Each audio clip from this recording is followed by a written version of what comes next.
Good morning students, मैं हूं मुकेश कुमार सिंह। इस वीडियो सेशन में मैं देखने जा रहा हूं stereochemical aspects of nucleophilic substitution reaction. सबसे फर्स्ट बार में हम लोग बात करेंगे स्टेरियोकेमिस्ट्री ऑफ SN2 रिएक्शन के बारे में। SN2 रिएक्शन वही होता है जहां स्टेरिक हिंड्रेंस मिनिमम हो, कम से कम हो, ठीक। तो और स्टेरियोकेमिस्ट्री देखने के लिए होना क्या चाहिए कि आप जिस अल्काइल हैलाइड को आप लिए हुए हैं, ये एक अल्काइल हैलाइड है। अल्काइल हैलाइड कैसे है? कार्बन एटम से ही आपको ये अल्काइल ग्रुप एडेड है, तो ये एक तरीके का क्या है, अल्काइल हैलाइड है।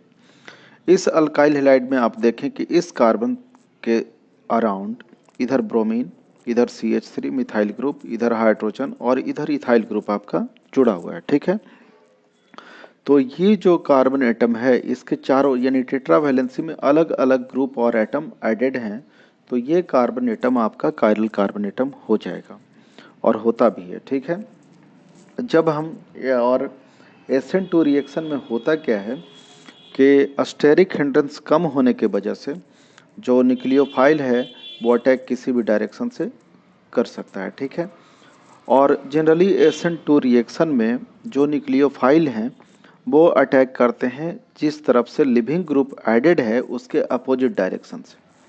तो देखिए इस पर हम एक ले लेते हैं, एक रीएजेंट डाल लेते हैं NaOH, जिसमें एक न्यूक्लियोफाइल है ये हाइड्रोक्सिल ग्रुप। ये एक तरीके का इनकमिंग न्यूक्लियोफाइल है जो कि अटैक करेगा इस कायरल कार्बन एटम पे opposite from the leaving group. This is the leaving group. और सब्स्टिट्यूशन का मतलब ही होता है, सब्स्टिट्यूशन का मतलब होता है कि इसके इस चीज़ को कोई एक फंक्शनल ग्रुप को हटा देना, उसके जगह पर एक दूसरा न्यूक्लियोफाइल जाकर के क्या होगा, ऐड होगा, ठीक है। तो अब आप यहाँ देखिए कि ये न्यूक्लियोफाइल इस कार्बन एटम पे क्या करेगा, अटैक करेगा, ठीक है। और जब हम हीट करेंगे तो हीट करने पर ये इसका कन्फिग्रेशन भी क्या हो जाता है, चेंज हो जाता है। ये कायरल कार्बन एटम है, धीरे धीरे इसका बॉन्ड ये क्या होगा, ब्रेक करेगा और इसके साथ जाकर के ये OH जाकर के ऐड हो गया। ये स्ट्रॉन्ग न्यूक्लियोफाइल है जबकि ये वीक न्यूक्लियोफाइल है इसके कंपैरिजन में। अब देखिए जो CH3 इस तरफ था जो अब इस तरफ हो गया CH3, हाइड्रोजन इस तरफ, C2H5 इस तरफ, ठीक है। और ये आसानी से ये ब्रोमाइड आयन बाहर आ गया, तो सोडियम इसके साथ था तो ये बनाएगा एक कंपाउंड NaPr, ठीक है। आप यहाँ देखिए कि रिएक्शन सेंटर में आप ये जो कार्बन एटम है ये एक्चुअली कायरल कार्बन एटम है। और इसमें जो ये स्टेरियोकेमिस्ट्री SN2 रिएक्शन में हम देखते हैं क्या कि the attack of the nucleophile occurs from a direction opposite to the one from where the halogen atom leaves। यहाँ से हेलोजन एटम लिप्स हो रहा है तो इसके अपोजिट डायरेक्शन से ये क्या कर रहा है, स्ट्रॉन्ग न्यूक्लियोफाइल इस पे अटैक कर रहा है। तो हम कह सकते हैं कि SN2 रिएक्शन ऑफ, और जहाँ कहीं भी कायरल कार्बन एटम है जिस कंपाउंड में, वो क्या होता है आपका ऑप्टिकली एक्टिव होता है। तो SN2 reaction of optically active alkyl halide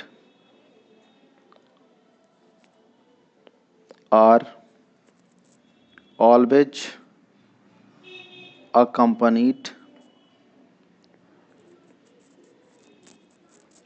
by inversion of configuration at the asymmetric centre. आप इस बात को अब समझिए।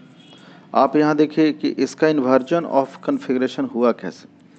इस डायरेक्शन में ब्रोमीन था तो CH3H और ये C2H5 इस डायरेक्शन में। जैसे ही ये न्यूक्लियोफाइल इसके साथ इस पर इसके कार्बन एटम पे अटैक किया तो ये ब्रोमाइड आयन बाहर आ गया। तो देखिए ये पूरा का पूरा ये कन्फिग्रेशन चेंज होकर के इस तरफ चल गया। जैसे हम किसी अम्ब्रेला को ओपन करते हैं तो ऐसे करने पे अपोजिट डायरेक्शन में चला जाता है। तो इस तरह के इन्वर्जन को हम बोलते हैं बाल्डेन इन्वर्जन, बाल्डेन इन्वर्जन बोलते हैं, ठीक है। तो यही है इसका स्टेरियोकेमिस्ट्री किस चीज़ का, SN2 रिएक्शन का। और इसमें एक ध्यान देने वाली बात है कि आप इसमें एक लाइन आप जरूर ऐड कर देंगे, the attack of the nucleophile occurs from a direction opposite to the one from where halogen atom leaves। इधर से हाइड्रोजन एटम लीव हो रहा है और इधर से ये क्या कर रहा है, अटैक कर रहा है। तो ये हो गया आपका स्टीरियोकेमिस्ट्री ऑफ SN2 रिएक्शन।